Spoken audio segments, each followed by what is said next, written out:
Time for Wicklow to step on up and get the Mount Rushmore treatment. We've had Dara O'Briain with us earlier on to run the rule over some of the candidates. Katie Taylor, really, and the rest was beautiful tangents from Dara O'Briain. We've got to touch on a whole heap of other sports stars this morning with Thom Malone and Paul Howard. If you're joining us for the first time on Mount Rushmore, here's how it's going to work. We have the OTB selector, which is Thom Malone. He's going to pick his four names, and then Paul Howard is going to wander on up to the mountain with his chisel and savagely take away one of the faces and put on one of his own picks. Thom and Paul, you're very welcome. Good morning to you both. Good morning. Good morning, Alan. I hope you're suitably nervous, Thom, first of all. I actually am, because when you do this at first, you're just like Asher Grant, you know. You think about it and you're kind of nearly thinking, gee, my community games medal might actually get me in here. But no, after a while, the name gets to about 25 or 30 and you ring a few people and yeah, it's not easy. There's a couple of straightforward ones, but getting the final four definitely wasn't straightforward. Paul, Dara came on earlier on and said that he could basically pick a Bray Mount Rushmore and that would do the job for County Wicklow. What are your thoughts on that? Yeah, he's probably right. I'm the same as Thom. I spent the last couple of days going through all the names, and I mean there's probably 10 from Bray alone. The problem, of course, with it being Wicklow is you'll never get planning permission to build anything like this. But yeah, I mean even in sort of my lifetime, there's certainly 10. There's certainly 10 for Bray, and so it's a difficult one. As Thom said, I agree with him. I think one or two are nailed on. I wonder if we got the same ones that are nailed on. But the rest, I suppose they're the ones we're going to argue over. Well, let's get things underway, Thom. Pick number one, I think, goes without saying, does it not? Yeah, I think we'll just put this straight out there and not argue early, because, we have to be polite early on. So, Katie Taylor is just an absolute stonewall certainty. Not just as a boxer, as an ambassador, and you can't doubt, as Dara would say, her brayness as well, because that is important. She is, like, your second mention of Katie Taylor is always Bray boxer, and she, that's important in this Mount Rushmore discussion as well. Provenance, she was born in Bray. She represents the town incredibly well. She's incredibly proud of her heritage, and her sporting achievements are unparalleled, unimpeachable. She is absolutely first on the list. I can't imagine there's going to be any disagreement there, Paul.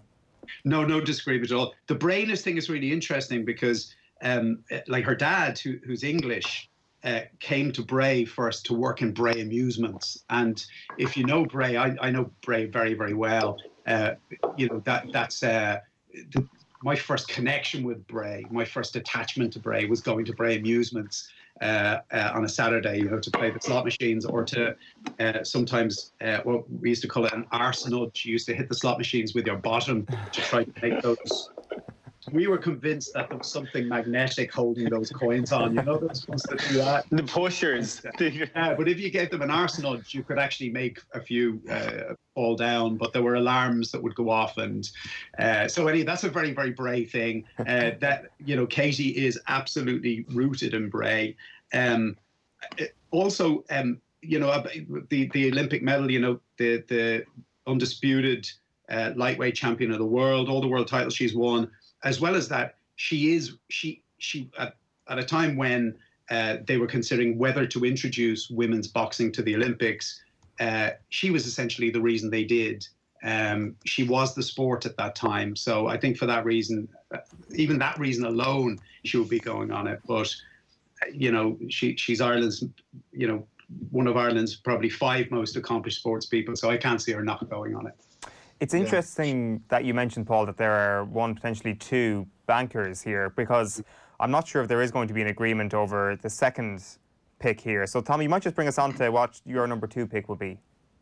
Well, despite what the record books say, Wicklow is actually a football county, as in a GAA county. And yes, it took until 2001 before they actually saw another county in the senior championship from outside Leinster, and that was Galway. And it obviously went on to be All-Ireland champions that year. But I spoke to people from the local papers, and if 75% of their coverage in sport is GAA, And so you can't not put Wicklow's greatest footballer on the mount, in my opinion. There have been some greats over the years. Moses Coffey back in the day for Rathnew. In more recent times, you have the likes of Leighton Glynn. But really, Wicklow's greatest footballer is from Baltinglass and he's from Kevin O'Brian. He's just the most incredible man and football man and Wicklow man you could ever come across. Like, just to give you context, he started playing senior football in 1982 when he was still on the under-16s team for Baltinglass. They were the club team of the 80s and 90s, and he was the focal point of it. He went on 2 tours with the Compromise Rules team. He won an All-Star. Like, he's from Wicklow and he won an All-Star at full forward in 1990. In the GAA 125-year team, when they did they did 4 provincial teams from 1984 to 2008, and the full forward line was Colm O'Rourke, Matty Ford, and Kevin O'Brian. He is Wicklow's greatest footballer. He is absolutely unbelievable. He has more. If Wicklow was to separate and set up a mint, they would have to go to Kevin O'Brian and get his medals from him. That's where they would start. He is just, like, when you think about, he won county titles from under-12s the whole way up to minor. Then he went to senior with Baltinglass, by the way. He went on to win an All-Ireland with them. Won 9 county titles with them as senior. And then the latter part of his career, he stuck with the club and then won county titles all the way back down to Junior C. So, like, if you were around, and then in around 2009, when he was still in his 40s, he was playing Masters football for Dublin. Kevin O'Brian is the most phenomenal footballer Wicklow has ever had. And look, the thing with GAA, it's an unfortunate accident of geography a lot of the time. I mean, if Joe Canning had been born in Baltinglass, like, you know, what would we know about him as a hurler? But Kevin O'Brian from Baltinglass, you know, and there's an east-west divide in Wicklow as well. That's probably a little not unheard of, but, you know, Dara O'Briain been run out of Kilcool and been blamed, saying, "Oh, you're only a garrison town." I mean, that would be a more widely held view, perhaps, than maybe Dara gave that story credit for. So there is a massive east-west divide, and in West Wicklow, Baltinglass were just the most incredible team. I remember in 1990, I was talking with Dad, trying to think, we definitely went to one of the games, and, like, for Baltinglass to be going to Croke Park and representing West Wicklow, and it did feel like they were representing West Wicklow. It was just the most incredible thing. Another man in that team, by the way, Wicklow won a junior All-Ireland Championship in 2002. So Baltinglass won an All-Ireland, a Club All-Ireland in 1990, and 12 years later in Junior Championship, Kevin O'Brian and Hugh Kenny, by the way, who was a full-back at the time for the same club and would come into maybe a discussion as their greatest ever footballer, but the two of them were on that team as well. And when Wicklow beat Kildare, because that is a big thing, beating Kildare, particularly if you're from West Wicklow, he was on the backroom team with Mick O'Dwyer that day. So, yeah, look, Kevin O'Brian, for me, he is the greatest footballer that's come out of Wicklow. And like I said, despite what the record books say, Wicklow is a GAA county, and Kevin O'Brian, for me, and also for a Western representation as well, he has to be in. Okay. So with Katie on, with Kevin O'Brian on, and we're going to move on to our next two. We should, like, it's unfortunate in a conversation like this that we don't get 30 minutes to talk about how amazing Katie is and what she means to Wicklow, and haven't even mentioned her Republic of Ireland caps, and there's a lot of other stuff. We're almost just assuming that it's a universal decision and there's no great debate about it. But the point about it being a football county, Paul, and the provenance and tradition of Wicklow, like, we've had great impassioned pleas from some other counties about their sporting credentials, and I hope this doesn't come across like a disrespectful comment, but when Wicklow came up, I scratched my head for a while and wondered what sort of a county it actually was. Yeah, that's fair enough. Because of the dearth of all Irelands, and yeah, I mean, it's a county that's produced 2 Olympic gold medalists, and there aren't many counties can say that. I don't know. I mean, given Wicklow's lack of success at inter-county level in, you know, football and hurling, a lot of these kind of heroes seem like kind of local heroes to me. You know, footballers. There are always great footballers playing for bad teams or for counties who you know, can't put out a great 15. So I would sort of probably take issue with that. I haven't got the chisel out yet, but I think Tom knows that's where the conversation is going. That's a good indicator, right? So we've Katie on, we've Kevin O'Briain on. Tom, where are you taking us next? Next is rugby, and the probably greatest rugby captain of the modern era, I'd say, in Leo Cullen. Absolutely phenomenal achievements. 3-time Heineken Cup winner, led his team to those 3 Heineken Cups, then, moved into the coaching hot seat, led his team to another Heineken Cup. Absolutely phenomenal performer. Incredible captain, probably underrated just because he's of a similar vintage to Paul O'Connell and Donnacha O'Callaghan, who kind of would have kept him out of the Ireland team for much of his career. Went to Leicester, followed one of the greatest second-row leaders in the history of the game, Martin Johnson, stepped into the captain's role there. And you look back through Leo Cullen's entire career, and he has been a captain at every single stage of brilliant teams throughout his entire rugby career. He went to Blackrock College and I'm sure, I think on a timeline, Paul, is probably around the start of the Rossa Carroll Kelly era. But and surely the dream team in Blackrock were part of the inspiration. But Leo Cullen was the captain of that team. I can't believe he could lead with his 2 Leinster School senior cup wins. Yeah. Well, 3 Heineken Cups as a player, your Premiership, your Heineken Cup as a coach. He won 2 Leinster School Senior Cup. I mean, there's a lot of great players that don't have even one of those, Yeah, exactly. And even on from that team then went on to an Ireland schools team, and they toured, and they were phenomenally successful. I think one of the first Ireland tours to successfully tour Australia. They toured Argentina successfully as well. So look, for me, Leo Cullen is on there. Just the depth of his achievements over an incredibly long career. And again, somewhat underrated. And, you look at him and you imagine he is not the greatest leader of men. You don't know. But obviously what happens, he's just clearly the most inspirational character and an incredible leader. And he's just shown that. Obviously it doesn't come across that well in his media interviews. But, you just look at his career from literally the day he started playing rugby at any sort of decent level at all, arrived to this day, and it's been nothing but success.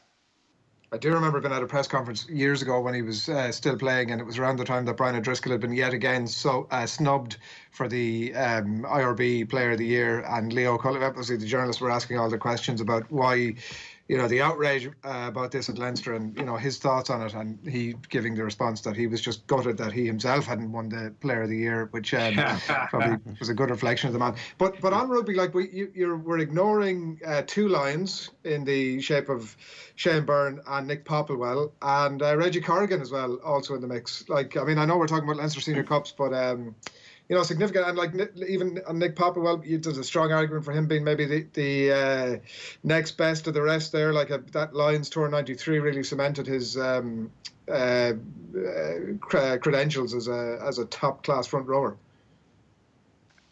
I think the argument then is about the best of the rest. I think Leo Cullen is head and shoulders above the rest of them. Another thing that I could add to what Tom said that Leo Cullen did was he was part of this, I suppose, the changing culture in Leinster. They were underachievers for so long. There was the whole Lady Boys thing, and they were a team who could do it on sunny days, but didn't have it when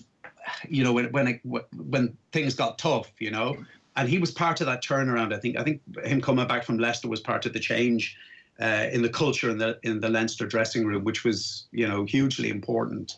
But I think the fact that he wasn't part of the Ireland success story during those years is probably the only mark against him. If you wanted to make a case to not include him, you might say, I think he only won 32 caps in 10 years or something, which is, you'd struggle to think of somebody in any sport, an Irishman in any sport, who's that accomplished, who has such an undistinguished international career. Maybe Steve Highway, but that's the only other player in another sport I can think of. But for me, Leo Cullen, is nailed on or chiseled in. Does the coach aspect of it tip it over the edge, or are you just saying straight as a player? He's in even already. As a player, I mean, even if he never coached, I think I think as a player, like the only man to captain 3 Heineken Cup winning teams, and obviously the schools medals as well, you know, which are more important, obviously. I think even if he hadn't coached, and who knows what he's going to go on to achieve as a coach as well. I mean, he's a phenomenon. So I don't disagree at all with you on that one, Tom. The thing about Leo Cullen is he clearly has humility. Like his first, you know, and he is a willingness to change and a willingness. Like you look at when it didn't work out for him immediately at Leinster, and he's happy enough to go and bring someone like Stuart Lancaster in with him as a coach. And you just think, like, as a young coach, to have that, you know, level of humility to just accept, well, we need other people on board here to help to ensure that everything is for the best. And his selflessness is clearly something that helped him over the course of his career, because he was such a leader, and not in the like, oh, pick up the ball and run 50 yards kind of leader, but obviously more in a leader in the proper sense of the word, like less Michael Jordan, much more, you know, much more of an organizer on the pitch. There's a pot now of about 10 people as we look to our last nomination from your end, Tom, who've all got their hand up going, oh, please be me. You want to give us a bit of a sense of who you're thinking about and who you're going with? Yeah, you know, everyone's just expecting me to go for a really obvious one here, but there's one reason why I'm not going for. I think there's a massive question mark over the providence of putting Ronnie Delaney in, to be perfectly honest. I'm not doubting he's not from Wicklow, but like he kind of moved out when he was about 5 years of age, and like, you know, yes, he is from Wicklow, but his you know, his Arklandness has the whack of a sort of town council meeting in about 1957, and someone puts their hands up and says, "Do you know he's actually from Arklow?" What? Where'd you hear that? I heard him in his interview in the Late Late Show. Oh, we better name a house and estate after him. So, and then, you know, which is what happened. Yeah, you know, and any time I read a little bit of his where he talks about, you know, his heritage, and again that reminds me of. He's obviously trying to be very nice about Wicklow, and you know he says nice things, and it's just, but it's like he's clearly not from Wicklow. You know, he moved to Sandymount when he was about 4 years of age. He did all his running in Sandymount. He became a brilliant athlete in the US, and then I think Wicklow happily like just grabbed his providence after the fact. But I can see Paul shaking his head here, so he's obviously going to put him in. Well, but I think you can make the same case for Leo Cullen. I mean, Leo Cullen left Wicklow to board in Blackrock College when he was 11 years of age. So when I hear Leo Cullen speak, I don't hear a Wicklow accent. So you can make exactly the same case there. Anyway, that's. I know Wicklow, yeah, and his family remained in Wicklow, and he would always have gone. And he only actually moved out of Wicklow himself, as in having a house, and he became. I mean, thanks to the Irish Times property supplement for this, but he only sold his house when he actually became his Wicklow house when he actually became Leinster coach to live in Dublin 4. So he definitely had more of a link in roots to the county, I would suggest, and that is the only reason I'm not putting the other Olympic gold medalist on the list. That's shocking, Tom. Absolutely shocking. What? Like, you're using the fact that he said nice things about Wicklow against him is incredible. It just says the whack of small town politics about it. That's all. Look, I'm sure this better be good. What? This better be good. Wherever you're going with this, it better be good. I'm going with my own inherent biases here. So you know this is going to horse racing, because Cheltenham Gold Cups are incredibly difficult to win, and they're difficult to win even if you're Willie Mullins and you've the greatest training operation known to man. And, you know, champion trainers are Aidan O'Brien and Willie Mullins and Noel Meade, and enormous powerhouses of the game. Not Francis Flood from Grangecon in County Wicklow, who was absolutely an incredible trainer. In 1973, he trained Glen Carriglady to win the Gold Cup. She was the first mare to win a Gold Cup since the war.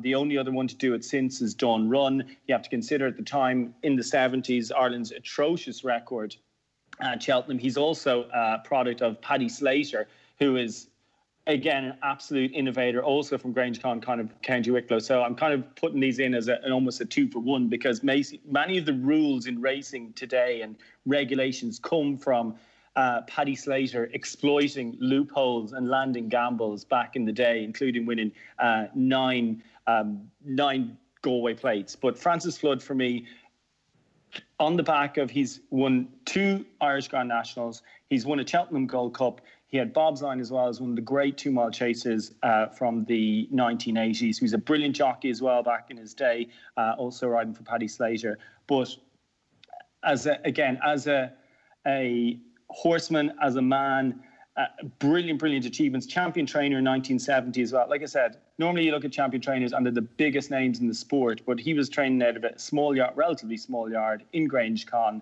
And like I said, Glencarrig Lady win that Gold Cup in 1973. We take, 19 Cheltenham winners or 17 Cheltenham winners for granted these days.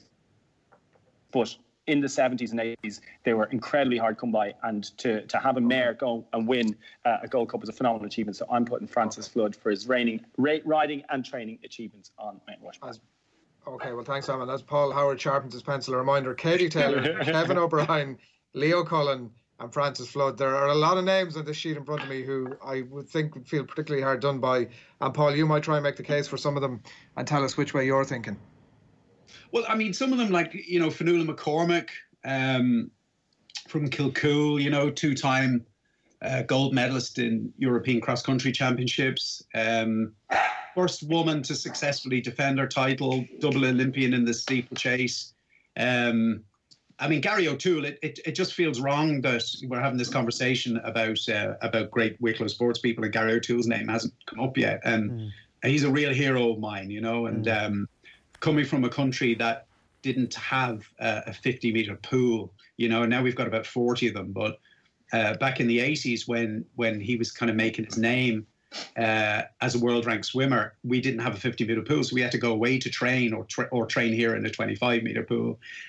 He won a silver medal in the 200-metre breaststroke at the European Championships in Bonn in 1989, and it was an extraordinary achievement. In the context of the times, given that doping was so prevalent in swimming, and Gary was a clean swimmer. As far as I can say, Gary always swam clean. He did all of this stuff while studying to be a doctor, and of course, the other thing he did to distinguish himself was to expose George Gibney as a paedophile, which involved knocking on the doors of dozens of swimmers he knew and just saying, tell me your story. And he is an extraordinary sportsman, but also an extraordinary person as well. And it feels, I have to say, it doesn't sit well with me leaving him off Wicklow's Mount Rushmore. Listen, you two have the power to go ahead and make whatever calls you want. But it's on sport and merit. If Paul, you can make a strong enough case to force Tom's hand before you even get to make your final selection.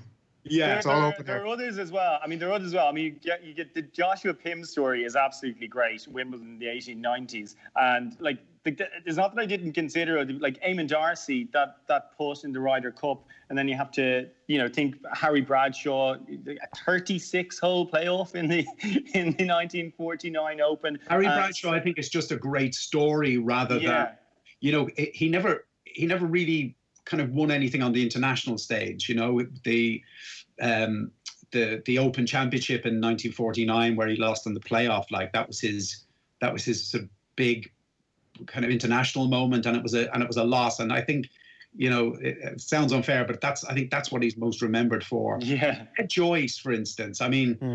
He's definitely on the Bray Mount Rushmore, and you could make a very good case for Ed Joyce being on the Wicklow Mount Rushmore as well, in that he scored a century for England against arguably the best side ever in 2007. Single-handedly carried Ireland to its first Cricket World Cup and sort of really kick-started the whole cricket revival in Ireland. Scored a double century for Ireland against the United Arab Emirates, and kind of was part of that Ireland's first ever test match team against Pakistan. He was cricket in Ireland for a long time, and like I said, I think he would definitely make the Bray Mount Rushmore, but just, I think for me, just misses the Wicklow one.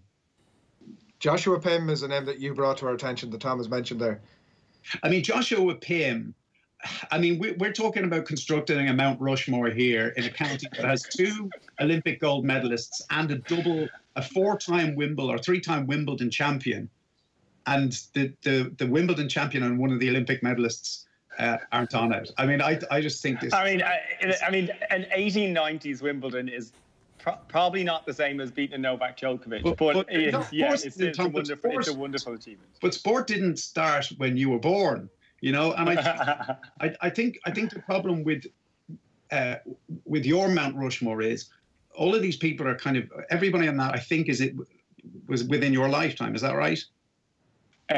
Well, some would have basically, I think. So they're all people you've seen. They're all people you have experience of. But if you asked somebody who's 80 years of age in Wicklow for the same list, I'm sure I mean, they wouldn't remember Joshua Pym, but winning Wimbledon in 1893 and 1894, I mean, the tournament was different then. I mean, it wasn't the Wimbledon we know now. There was an all-comers championship first, and then the winner of the all-comers championship played the reigning champion.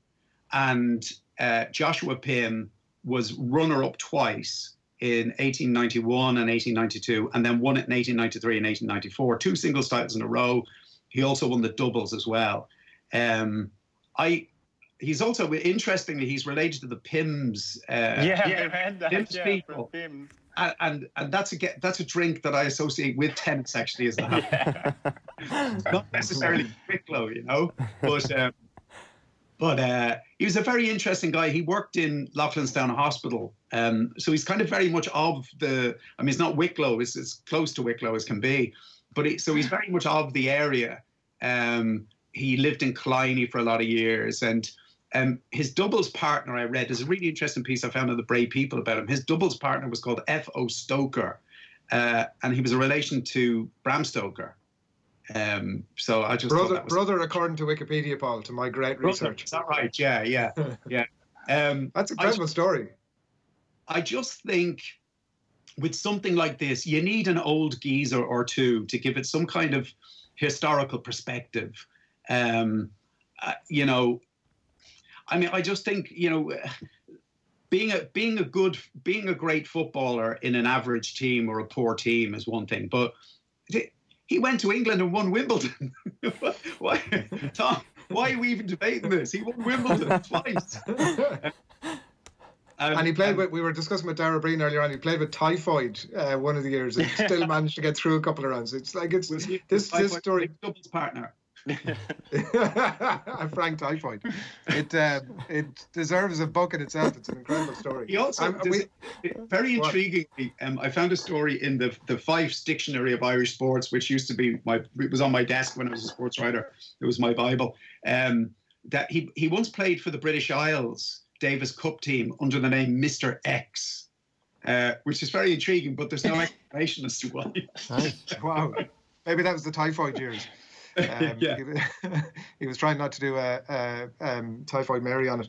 A couple of quick names to mention before we start to wrap and look at exactly who we're putting up here that we have to mention. Leighton Glynn, I don't think we've mentioned yet, the incredible career that he's had at club and county level. 20 county titles between hurling and football. Quite incredible. It's phenomenal.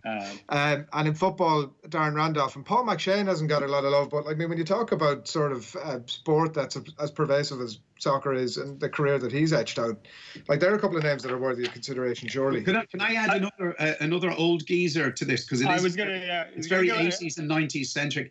Alan Kelly Senior played for Bray Wanderers and Drumcondra, and he was born in Sallynoggin, but by Tom's reckoning, because he moved to Wicklow when he was 4 or something, I think that makes him a man.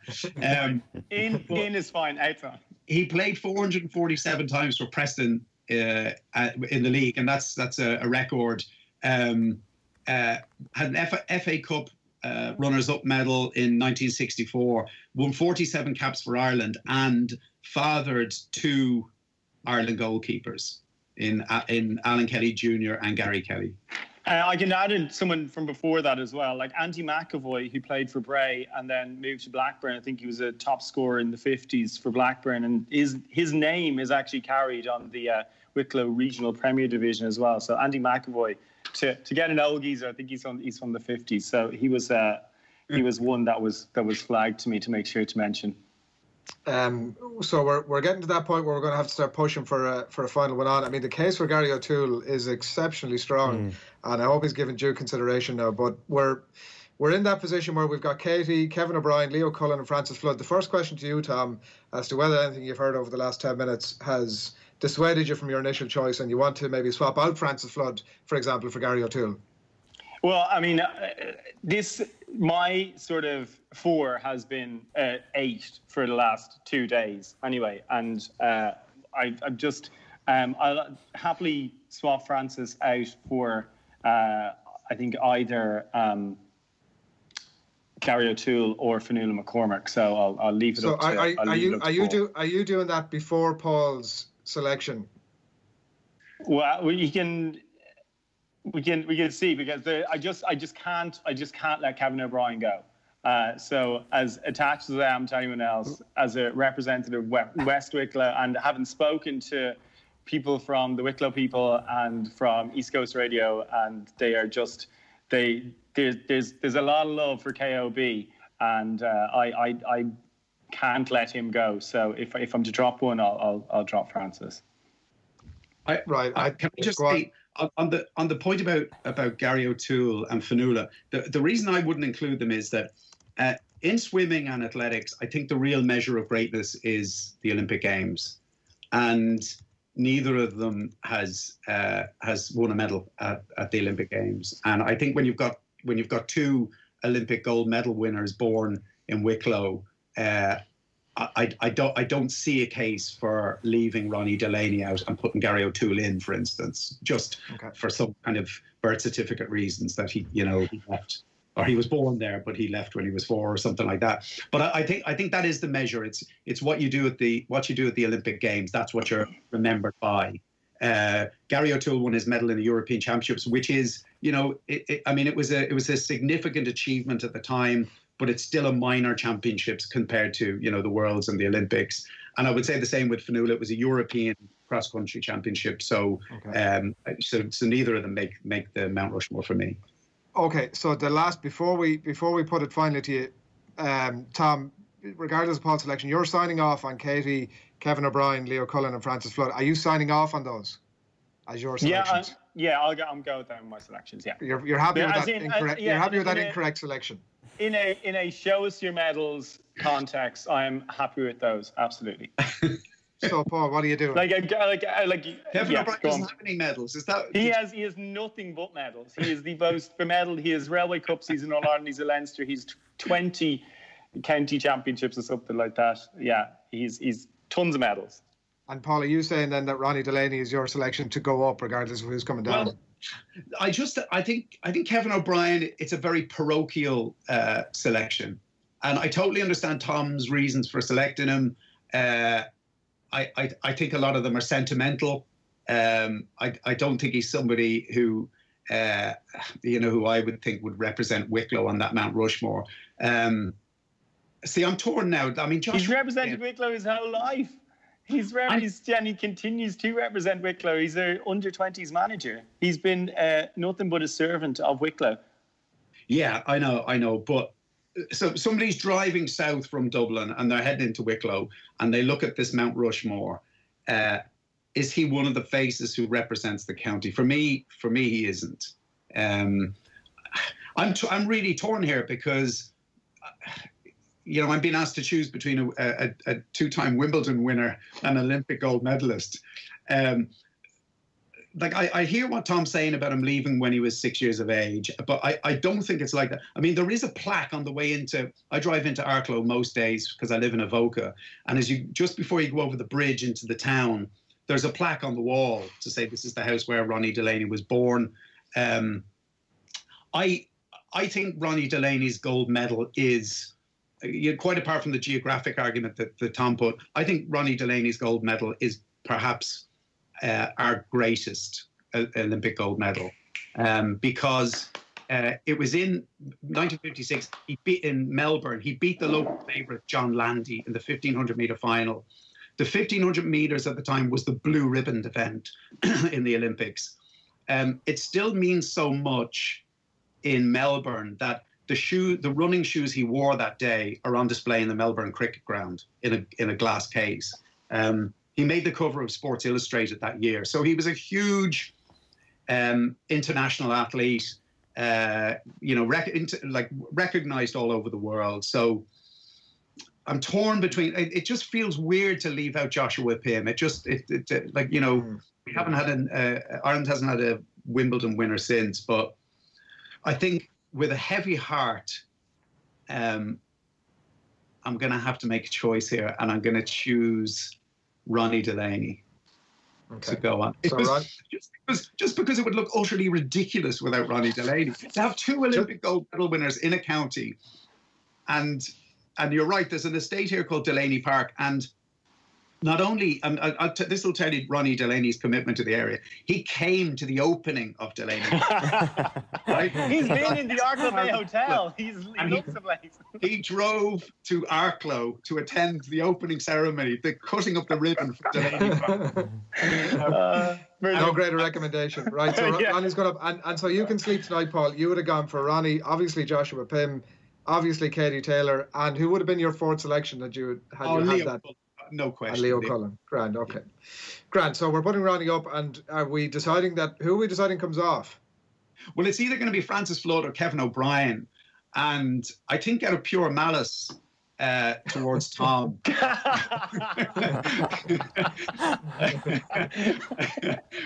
I think I'm going to take down Kevin O'Brien. Oh, brilliant. But there's not much between him and Flood either. Either of them could come down. But I think because Tom's heart is so set on Kevin O'Brien, and he's upset me so much by ignoring our double Wimbledon winner just because he came from the century before the last century. I think I'm going to take down Kevin O'Brien. Okay, so Ronnie goes up and Kevin O'Brien comes out. And now that that's been done, Tom, as we're about to put the full wax stamp on this thing, what have you any last leanings towards putting Gary O'Toole up and taking Francis Flood off, or Joshua Pim for that matter? No. I'd nearly swap Kevin back in for Francis Flood, but no. Well, that's been signed soon. Right, we are collectively signing off of this thing. Reluctantly or not, Paul, I'm going to add in there as Katie Taylor, and let's face it, as 4 heads on it, Katie Taylor is going to occupy 75% of this because that's all people want to see when they're driving in that direction. Katie Taylor is going to be up there. Ronnie Delaney is going to be up there. Leo Cullen is up there, and Francis Flood up there too.